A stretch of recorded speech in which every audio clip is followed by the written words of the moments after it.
नमस्कार मित्रांनो, आजच्या व्हिडिओमध्ये आपण बघणार आहोत प्रिपोजिशन या हे चॅप्टर. प्रिपोजिशनचा उपयोग काय, प्रिपोजिशन शब्दातला कोणत्या शब्दाला आपण प्रिपोजिशन म्हणू शकतो आणि त्याचे नियम आणि अटी. प्रिपोजिशनमध्ये दोन शब्द लपलेले आहेत, एक प्री आणि पोजिशन. पोजिशन म्हणजे काय होते? पोजिशनमध्ये एखाद्या शब्दाची एखाद्या वस्तूची आपण जागा दाखवणे. जागा दाखवणे म्हणजे कशा प्रकारचे म्हणू शकतो आपण, जसं की ती वस्तू आहे कुठे, ती वस्तू आहे कुठे, टेबलावर. आता आपण एक मराठीमध्ये एक्झाम्पल घेऊ फक्त प्रिपोजिशन समजण्यासाठी. माझा पेन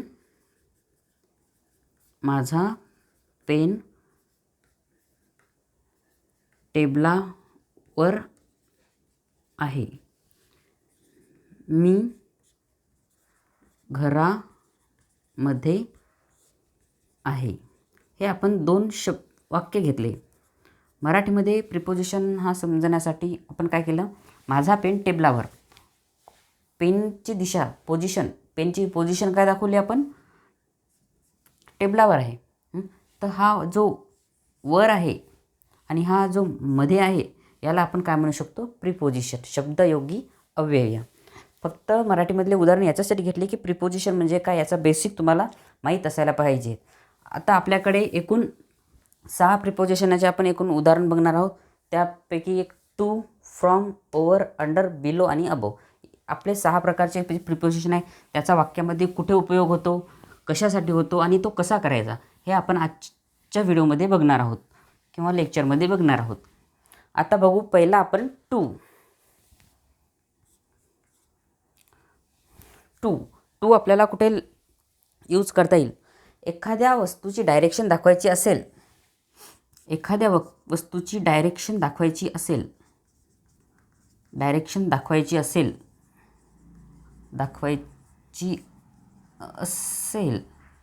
तर आपण तिथे टू, प्रत्येक नियम हा लक्षात ठेवा. डायरेक्शन दाखवण्याची असेल तर त्याला आपण टूने संबंधित करतो. त्याच्यावर आपण एक उदाहरण घेऊ.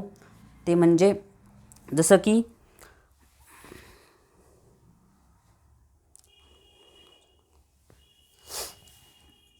एक्झाम्पल 2वरचं, Swapnil is going to London. स्वप्नीलची काय दाखवली आपण, डायरेक्शन दाखवली. स्वप्नील कुठे गेला, लंडनला गेला, कुठेतरी गेला. हे काय झाली आपली डायरेक्शन. हा टूचा पहिला नियम. ठीक आहे, पहिला नियम डायरेक्शन दाखवणे. टू लंडन, स्वप्नील कुठे गेला, लंडनला गेला. तिथं आपण हा टूचा उपयोग कशासाठी केला, डायरेक्शन दाखवणे. हा झाला आपला प्रिपोजिशन. नंतर दुसरा नियम काय म्हणते, टूचा कोणत्या गोष्टीचा उद्देश दाखवण्यासाठी, पर्पज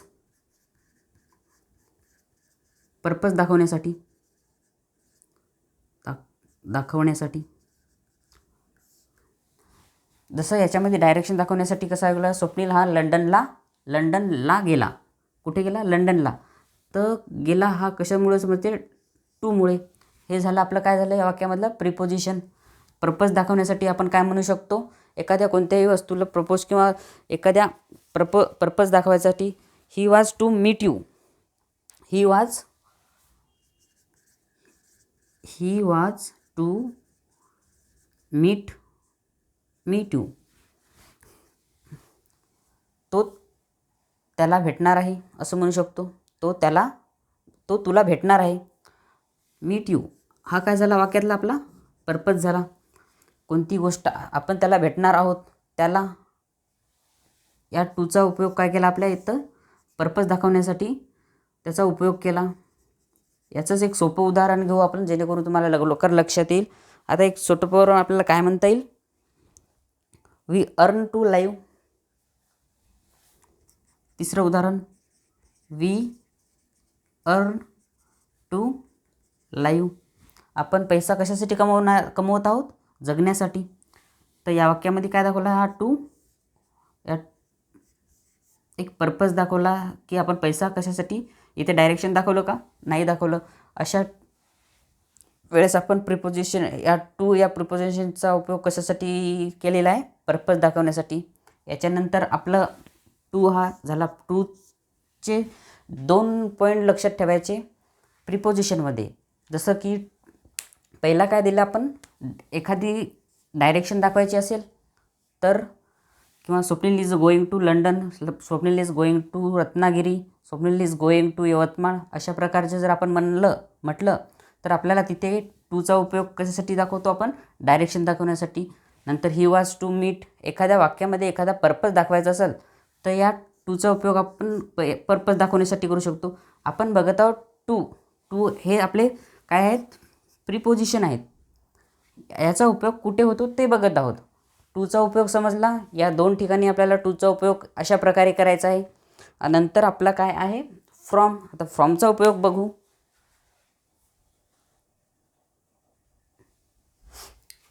टूचा आपण उपयोग बघितला. जसा टूचा उपयोग आहे त्याच्याच विरोधामध्ये आपल्याला काय आहे, फ्रॉमचा उपयोग. फ्रॉमचा उपयोग काय म्हणते, टूने आपण काय केली होती, डायरेक्शन दाखवली होती की स्वप्नील लंडनला गेला. पण आता जर स्वप्नीलला लंडनहून परत यायचं असेल तर आपल्याला काय वापरावं लागेल, त्या ठिकाणी फ्रॉम वापरावं लागेल. जसं की एक उदाहरण सांगतो तुम्हाला.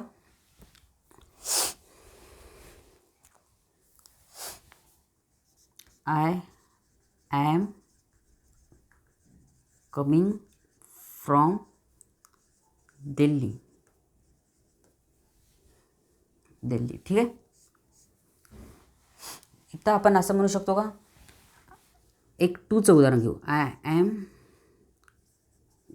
Going to Delhi. म्हणजे तुम्हाला अजून व्यवस्थितरित्या समजले जाईल. जसं की I am going to Delhi, मी दिल्लीला गेलो. आपण काय गेलो म्हणजे आपण जाण्याची दिशा दाखवली. तसंच फ्रॉमचं त्याचा अपोजिट, आपण जाण्याची दिशा दाखवली. फ्रॉममध्ये काय येईल, येण्याची दिशा. I am coming from Delhi, मी दिल्लीवरून वापस आलो. अशा प्रकारचा विरुद्ध. टू आणि फ्रॉम हे पूर्ण अपोजिट राहतील. जाण्याची दिशा आपण कशामध्ये ठरवू, टू. ज्या वाक्यामध्ये टू राहील ते वाक्य काय ठरवेल की तो कुठेतरी जात आहे. जर वाक्यामध्ये फ्रॉम असेल तर आपण काय समजू की तो तिथून वापस येत आहे. एक फ्रॉमवर दुसरं वाक्य बघू. हा झाला पहिला, I am coming from Delhi. नंतर दुसरं आपल्याला काय म्हणता येईल, वेअर यू फ्रॉम, तू कुठे राहतोस, तू कुठून आहेस. वेअर यू फ्रॉम असं पण म्हणू शकतो. या फ्रॉमचा अर्थ काय होते, तिकडून. एक सोपं उदाहरण जर घ्यायचं म्हटलं तर आपल्याला कुठे लेटर पाठवायचं असेल किंवा कुठे डॉक्युमेंट वगैरे पाठवायचे असेल तर आपण टू आणि फ्रॉम लिहितो. सर्वात सोपं. टूच्या ठिकाणी आपण काय लिहितो, जिथे लेटर पाठवायचं आहे तिथला ॲड्रेस. आणि फ्रॉमच्या ठिकाणी काय लिहितो, जिथून पाठवायचं आहे तिथला ॲड्रेस. अशा प्रकारे हे सर्वात सोपं उदाहरण राहील, टू आणि फ्रॉम समजून घ्यायचं.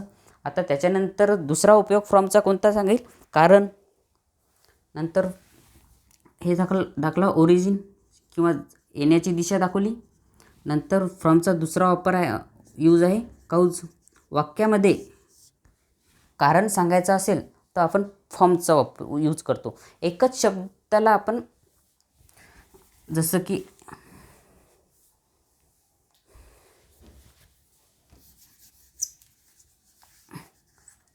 आपण काय करत आहे, फॉर्मचा यूज कशासाठी होतो. पहिला डायरेक्शन दाखवण्यासाठी, डायरेक्शन म्हणजे तो कोणत्या जागेवरून आहे. दुसरा फ्रॉम कारण दाखवण्यासाठी. कारण दाखवण्यासाठी त्याचं एक उदाहरण बघूत आपण. He died from heart attack. He died from heart attack. या वाक्यामध्ये काय दिलेलं आहे, फ्रॉमचा उपयोग. आपण काय करत आहोत, प्रिपोजिशनचा उपयोग. आता इथला फ्रॉम वेगळा आणि इथला फ्रॉम वेगळा. हा जो फ्रॉम आहे हा आपल्याला जागा दाखवत आहे की तो कुठून आला. आणि या वाक्यातला फ्रॉम काय दाखवत आहे, वाक्यामधलं कारण दाखवत आहे. तो वारला, कशाने वारला, हार्ट अटॅकने वारला. या फ्रॉमचा उपयोग काय होत आहे, कारण दाखवत आहे. फ्रॉमचा उपयोग आपण कारण दाखवण्यासाठी करू शकतो अजून एक उदाहरण बघू आपण. फ्रॉम हे दोन लक्षात राहू द्यायचे. फ्रॉमचा उपयोग दोन ठिकाणी करू शकतो. जसा टूचा आपण दोन ठिकाणी करू शकतो, तसंच फ्रॉमचा पण दोन ठिकाणी करू शकतो. एक तर कारण दाखवण्यासाठी किंवा एखादी समोरची जागा दाखवण्यासाठी. आता तिसरा ऑप्शन आहे आपलं, तिसरं प्रिपोजिशन आहे आपलं ओव्हर. ओव्हरचं एक दोन उदाहरण घेऊ. आता आपलं तिसरे प्रिपोजिशन आहे ओव्हर. ओव्हर आपण कशासाठी यूज करतो, वाक्यामध्ये ओव्हरचा उपयोग कशासाठी होतो आणि का होतो. ओव्हर म्हणजे कोणतीही गोष्ट पूर्ण कवर करायची असेल तर, कोणतीही गोष्ट पूर्ण कवर करायची असेल तर, जशी की एक उदाहरण सांगतो तुम्हाला. He puts the blanket over his body. He puts the blanket over his body. Over his body. ठीक आहे. मी ब्लँकेट पूर्ण अंगाने ओढून घेतलं. पूर्ण अंगावरून ओढून घेतलं. इथं ओव्हरचा अर्थ असा निघतो. ओव्हर आपण काय बघत आहे, प्रिपोजिशन. प्रिपोजिशनमध्ये ओव्हरचा अर्थ असा होतो. ठीक आहे.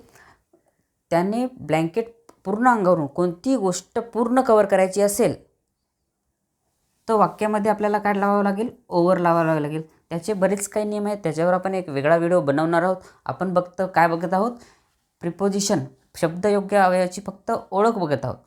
हे बेसिकमधून आपले व्हिडिओ नंतर येतीलच. त्यामुळे फक्त तुम्ही प्रिपोजिशन म्हणजे काय हे समजून घ्या. प्रिपोजिशन म्हणजे काय हे समजून घ्या. याचे अजून बरेच काही नियम आहेत, ते आपण नंतरच्या व्हिडिओमध्ये बघणार आहोत किंवा नंतरच्या क्लासमध्ये बघणार आहोत. आता ओव्हर नंतर दुसरा ओव्हरचा उपयोग कशाला होता.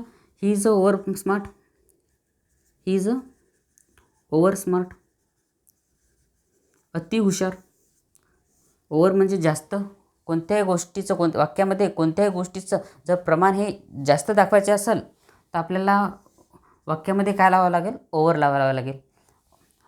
हा ओव्हर प्रिपोजिशन वेगळा अर्थ दाखवते आणि हा ओव्हर वेगळा अर्थ दाखवते. इंग्लिशमध्ये बरंच काही कन्फ्यूज आहे.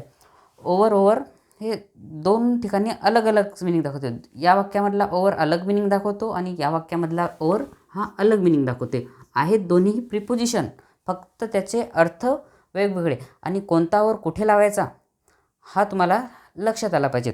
नंतरचा बघू आपण अंडर. अंडर म्हणजे काय.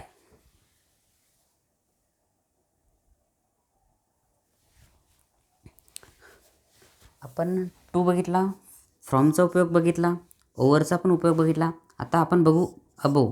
अबोव म्हणजे काय. अबोव कोणतीही वस्तू, जर समजा आपण पहिले एक उदाहरण घेऊ.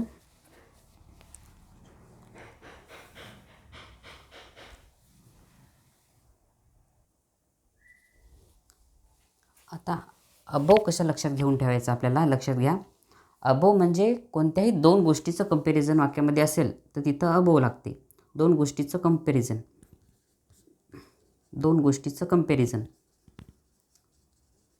कशा प्रकारे हे एक उदाहरण घेऊ. जसं की एक उदाहरण आपल्याकडे आहे. The temperature of Delhi is above.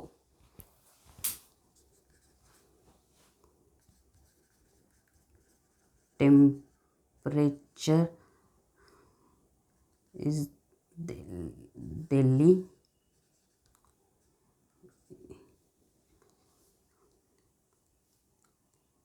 Is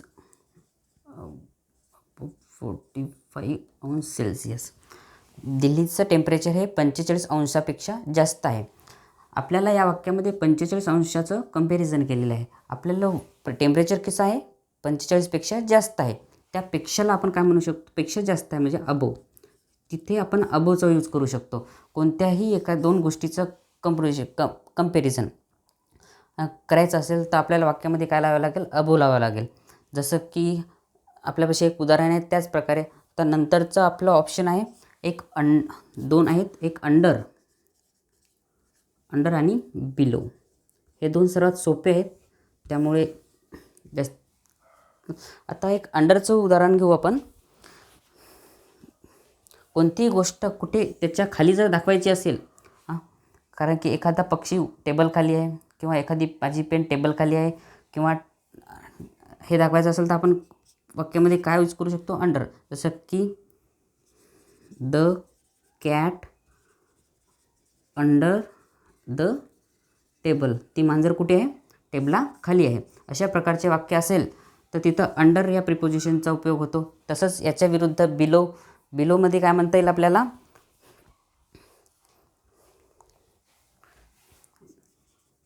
there वाज big box. Big box below the painting. Painting. आता भिंतीला एखादी पेंटिंग लटकवलेली आहे पण त्याच्या खाली काय आहे? एक बॉक्स ठेवून आहे.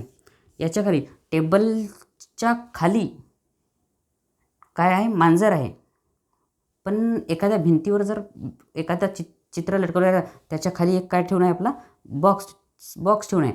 ह्या अंडर आणि बिलोमधला फरक. हा फरक थोडा लक्षात ठेवायचा. कोणत्याही वस्तूच्या खाली जर म्हटलं तर भिंतीवरच्या चित्राखाली काय ठेवून आहे? एखादा बॉक्स ठेवून आहे. आणि टेबल खाली. या वाक्याचा दोन अर्थ होते. वस्तू तर खालीच ठेवून आहे पण कशा प्रकारे खाली ठेवून आहे? कपाटाखाली जर म्हटलं तर आपल्याला काय येईल? अंडर येईल. जर पडद्याखाली म्हटलं तर काय येईल? बिलो येईल. अशा प्रकारे त्याचा अर्थ होतो.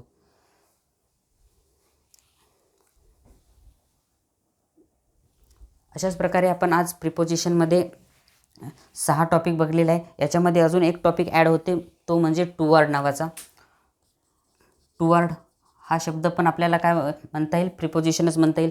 त्याचा उपयोग कसा होईल मी तुम्हाला एक उदाहरण घेऊन सांगतो. टुवर्ड म्हणजे त्याच्यासाठी आपल्याला काय करावं लागेल? पहिले टूचा मिनिंग लक्षात ठेवायचा. टूचा मिनिंग लक्षात ठेवा. टूचं आपण कोणतं उदाहरण घेतलं होतं?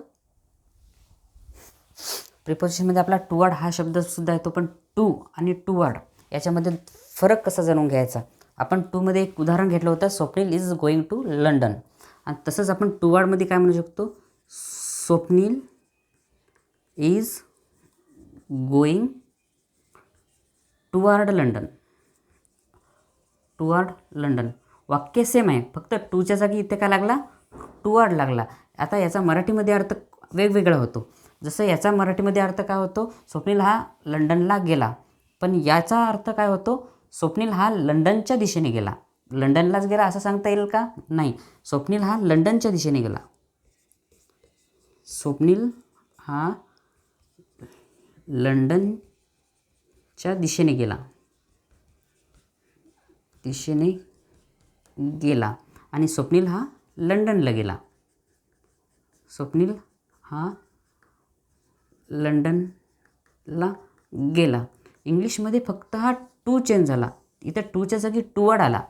तर दोन्ही याचा मराठीमध्ये अर्थ पूर्ण बदलला.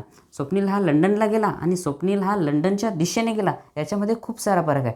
तसंच आपण आजच्या प्रिपोजिशनच्या व्हिडिओमध्ये आपण प्रिपोजिशन म्हणजे काय आणि ते शब्द कुठे ॲड करायचे आणि त्याचा मराठीमध्ये अर्थ काय होतो हे आपण आजच्या व्हिडिओमध्ये बघणार आहोत.